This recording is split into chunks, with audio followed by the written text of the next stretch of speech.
Agora, do ponto de vista político, Josias de Souza tem, claro, sim, um peso muito grande e tem toda uma consequência política, como temos falado diariamente aqui.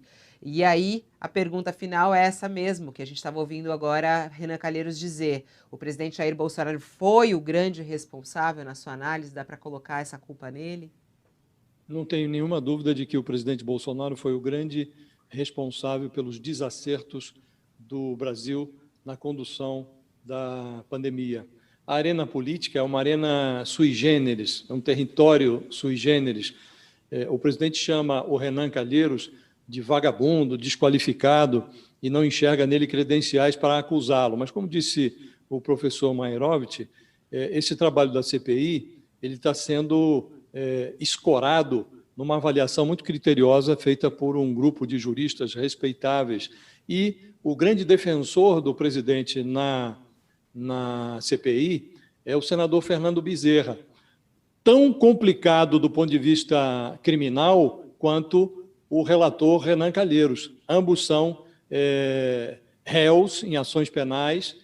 O Fernando Bezerra, assim como o Renan Calheiros, também poderia ser enquadrado nessa categoria que o presidente chama de vagabundo. Então, quem acusa o presidente tem complicações judiciais, quem defende o presidente também tem. E o Fernando Bezerra é líder do governo no Senado. Então, é muito triste que a gente assista a uma CPI com personagens assim, com esse histórico, mas assim é feita a política brasileira. O fato é que o presidente Bolsonaro, e nós estamos aqui diante de um advogado, e é complicado dizer isso, mas ele se tornou um personagem indefensável.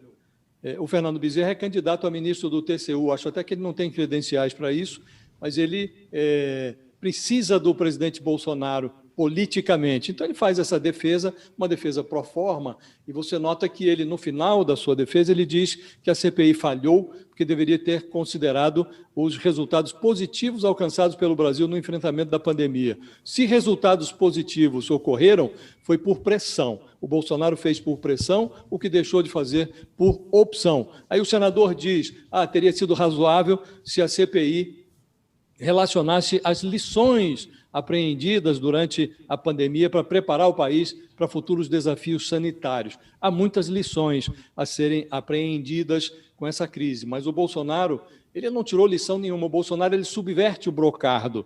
É como se ele quisesse demonstrar ao país que é errando que se aprende a errar. Ainda outro dia estava o presidente na tribuna da ONU defendendo o kit Covid.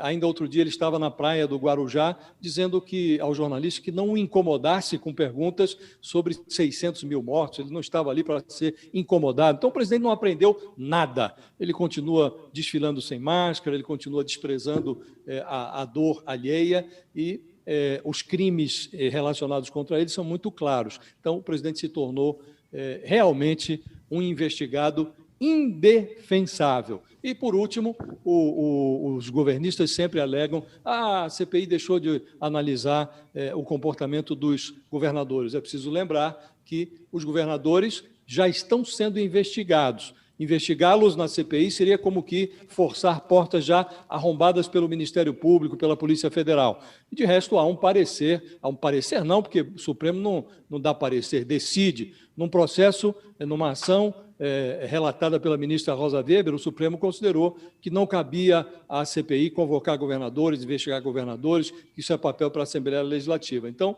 o Supremo não permitiu que os governadores fossem investigados. Então, não há que falar que a CPI desprezou este lado da investigação. O Bolsonaro está sendo investigado porque o Ministério Público, neste caso, não investigou coisa nenhuma. Augusto Aras não procura nada que possa significar embaraço para o presidente da República. Daí, inclusive, a origem da CPI. Então, como disse, a CPI se portou bem, os personagens não são os mais adequados, mas é isso que a gente tem à disposição.